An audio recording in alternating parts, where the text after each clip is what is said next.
Hello, இயற்கை காட்ட பாருங்க, அப்படி செழிப்பாக இருக்குது. ஞாயிற்றுக்கிழமை ஒரு நாள் விடுமுறை. இந்த ஒரு நாள் விடுமுறையை என்ஜாய் பண்ணது கரெக்டாக அமைப்பான ஏரியா. இது எங்கள் ஊர் இப்படி இருக்குது பாருங்க. மரங்கள் அடித்த 3 இருக்குது, எல்லாம் ரப்பர், இயற்கையான காற்று. லைட்டாக ஒரு கட்டிங் போட்டுட்டு அமைதியாக தூங்கலாம்.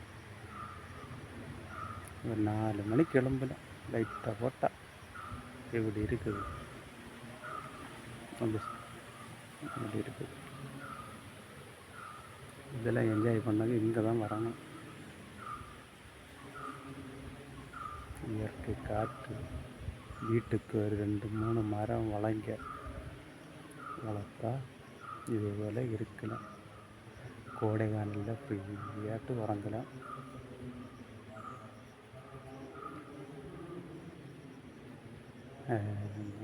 சூடில் അല്ലെങ്കിൽ ஏசி வாங்கி மாட்டணும் வீட்டில்.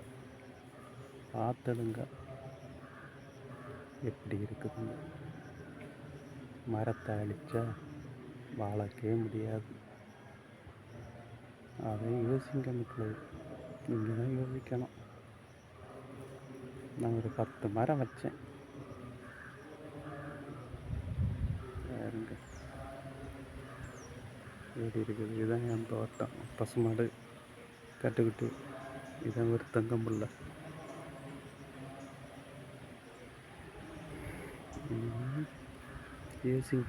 யோசித்து செயல்படுங்க. இந்த காலத்தில் போட்டுறோம் எல்லாம் தான் நம்ம கவர்மெண்ட்டு தருது. மக்களை முட்டாள்தனம் இருக்குது. நானும் குடிகாரன் தான், எல்லோரும் குடிகாரன் அடிமைப்படுத்தியது தான் நம்ம இப்போ ஸ்டாலின் முதல்வருக்கு ஒரு இது என்ன சொல்லக்குன்னு எனக்கும் தெரியலை. எல்லாத்துக்கும் ஒரு இது, தொழிலை வளர்ப்போம், நாடை காப்பாற்றுவோம், இயற்கையை காப்பாற்றுவோம். நாடை காப்பாற்றி என்ன செய்யாது? உங்கள் ஊரில் 4 மரத்தை வட்டால் நீங்கள் நல்லா இருக்கலாம். சரி, ஓகே.